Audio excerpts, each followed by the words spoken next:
back. So today I went over some of the flowers that we're going to cover about, and we have a pineapple, we have a container and water. The thing to remember about flowers is we go get ours fresh, and normally they're a couple days old, and you can go get flowers anywhere that you like as well. But when you get flowers, you need to make sure that they are fresh and viable, and that you do keep them, one, well watered, and two, that you keep them fed. And as we go through the program today, we'll be talking about that a little bit more. Today we have a pineapple, and I took the honor of taking the top off and coring the pineapple. And what we did was a pineapple core, and we screwed it down there and took it out. Then we took the center core out, which is a woody core. We did put all the pineapple in bags, and at the end of the show today, if you want to stop by and pick up your fresh pineapple, just let us know. We're more than happy to take care of you. Yum, yum. Yum, yum. Pineapple, ice cream, yum, yum. So then we take a cup, and this is a clear Solo cup. You know, Solo cups are party cups. And we're here for a party, right? Woo! Woo! So we add a Solo cup to it, and then we take and we add about half a container of water. Why only half, Jerry? Because you don't fill it up almost to 2/3 before you leave, and then when you get home, you don't fill up the rest of it, and you don't keep it happy and thirsty. Happy and thirsty? Happy and thirsty. And if in about 3 days, you don't actually drain the water out of it and make sure that you have fresh. But every day you don't have fresh, room temperature water that has food in it. Okay? Good. Today we're going to talk about ruscus. Ruscus is a very hardy plant. It can actually grow in your yard. It is shade tolerant, it is drought tolerant, it is deer resistant, and it grows as a bush. So this one thing, if you get into flowers, you might want to do is grow your own ruscus. How fun would that be? But ruscus in all plants are cut at a 45-degree angle. So you always figure out a little higher or a little taller than what you think you need, and you always cut it at a 45-degree angle, and make sure that when you place it in here that the leaves are above the ridge line of the container. So we'll add another ruscus. So Jerry, do we cut that ruscus in half and use both pieces? You can cut the ruscus in half and use both pieces. You can cut the ruscus in thirds and use all 3 pieces. But today what I want is a couple tall ruscus, and then I want some small ones that will be green, and that everything kind of centers around it and forms kind of a mound. And as you do your flowers, you need to visualize how you want your arrangement to be, because you'll have some flowers a little taller and some flowers a little shorter, and what flowers do you want to accentuate. Okay, so we're going to add a couple more ruscus here, and this one we're going to cut in half. And when you cut it in half, you find where the leaves are, and you cut just above the leaf at a 45-degree angle, and that will give you a stem with ruscus on it. So that way you can have 2 stems. Make sure you have the leaves off of it, and you add it to the bottom.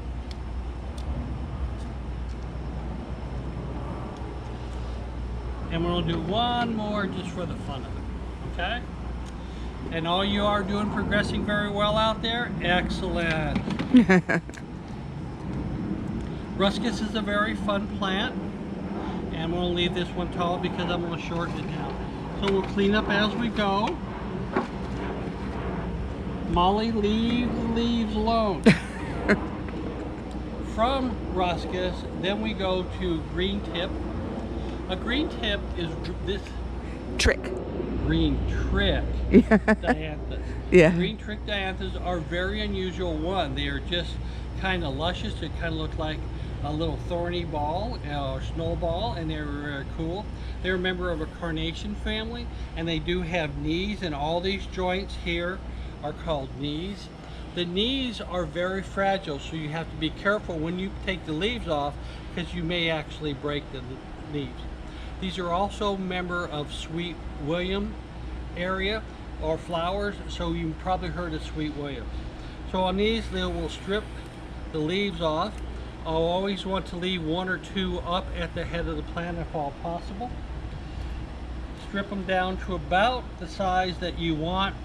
Make it just a little bit taller than you think. Cut it at a 45-degree angle. Cut it twice. Well, you'll hear me say that a lot. Cut it twice so that we get the height. Thank you, Mr. Wynn.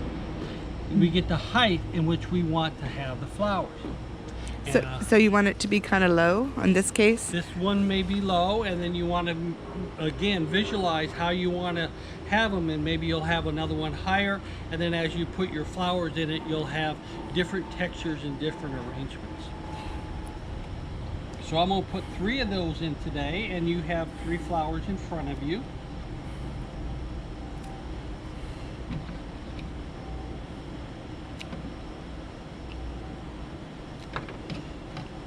And you notice that one is much higher.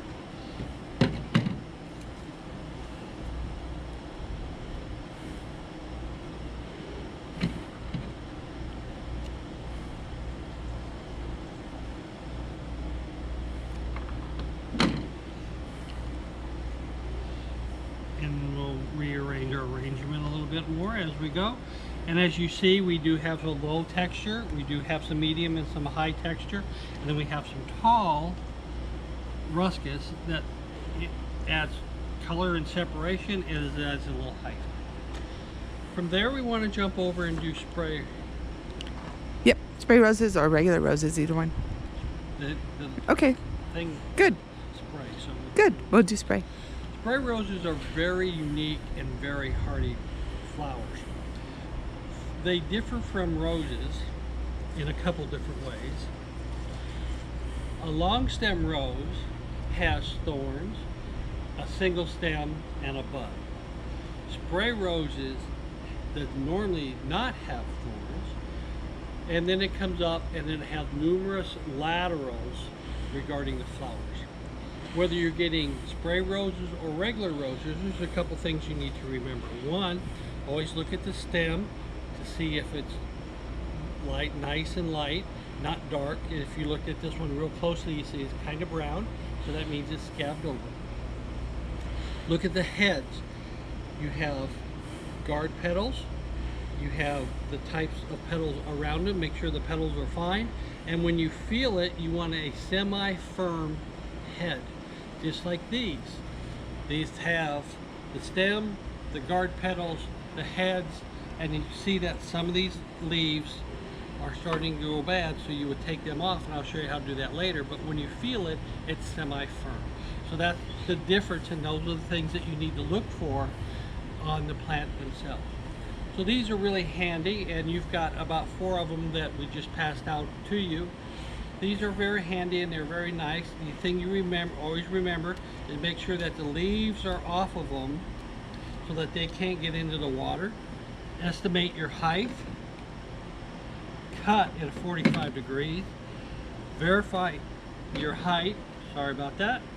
Verify your height and get it into the water as quickly as possible, because you want to have it cut and in the water less than 10 seconds. You've heard the story about cutting roses underwater and that they will not scab up. That is not necessarily true. The quicker you get them into the water to be fed, the better off you are. So the next, I really want to cut this one down one more time because it's a little too tall for me. We'll get it back into the water. There, that's much better. And if you look at it, you'll see that it kind of fit into the arrangement where before it was standing taller than the arrangement. So now I know about the height in which I want to have it. That one's a little tall, so I cut twice. And we'll do one more. We were looking for the dogs.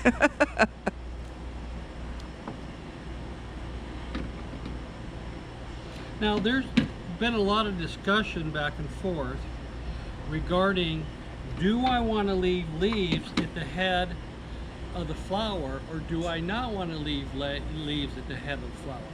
And really, it can go either way. And the way I like to always look at it is if you leave a couple leaves at the top, one, it helps it draw water, but two, it also adds to be able to distinguish between different plants. This is what it looks like, different plants that we have. And so they do a little more segregation, a little more color variation. And if you notice that I have the lower areas, I have the middle areas, and I'm coming up to the top to make it so that it's rounded and peaked. I really wanted, when I started, an accent flower of roses in the center. Rose, be careful, these do have thorns on them, so you really don't want to get stuck with your thorn. You use your rose strippers, and they look like this. You lay them over the vine. Be careful so you don't break the head off in your hand, and hold it kind of securely and move these back and forth lightly, and they will actually strip the thorns and the leaves off. When you get up here, you do have guard petals, and they look like these. You always remove the guard petal. No. Not the green ones. The green ones. Not the green ones. Sorry. No green. Leave the green ones. But this one's a bad petal, as you see. They're there to protect the rose. So I'm down to pull on the rose and slightly pull on it, and it will come off into my hands. So I clean the rose up to make sure that it's fine. Does anybody know here how to make a rose blue? Yes, Miss Karen? That's not fair, is it? Once you take all the guard petals off, then you would blow on them. Any kind of warm air will open up the roses. And as you see, that one opened up. So I am going to put this one towards the center because I want these as the highlighting rows. And I know that I want to cut about that much off of it. That gives me the indication. Try it again. There you go. So we actually added a rose to the center. So we will do a couple more of these real quick.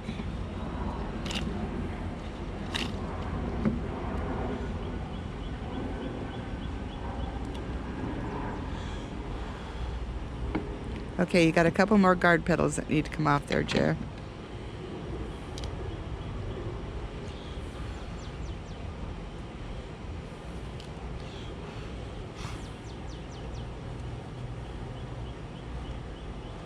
And always in odd numbers.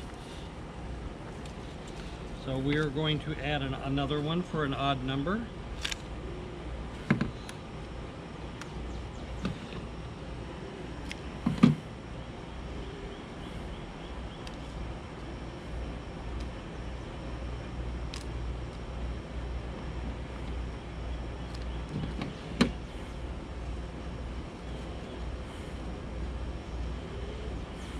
There we are so far.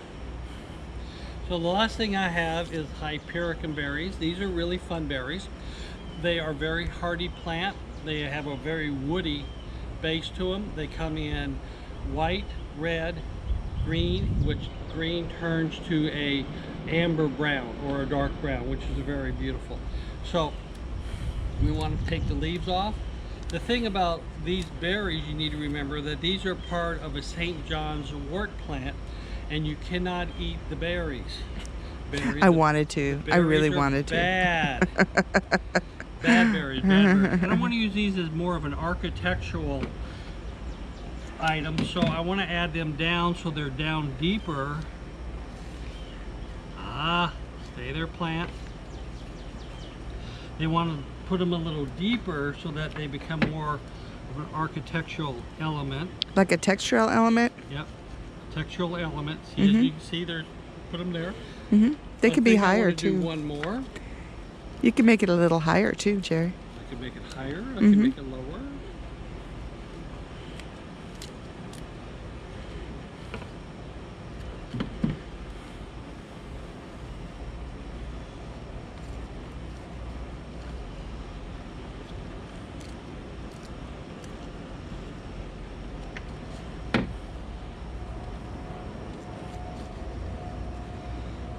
And I think I want to put one more in to be an odd number.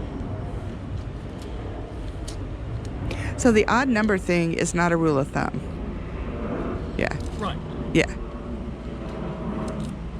Just saying.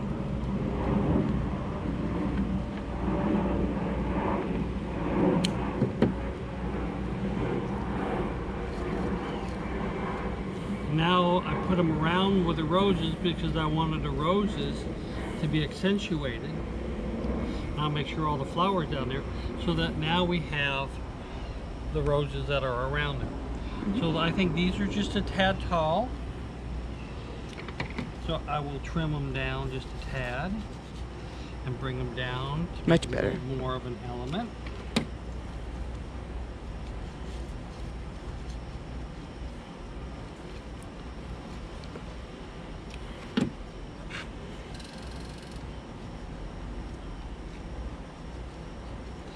And you now have a beautiful Perfect. pineapple arrangement. Beautiful. Woohoo, Jerry. Good job. Yay, bye!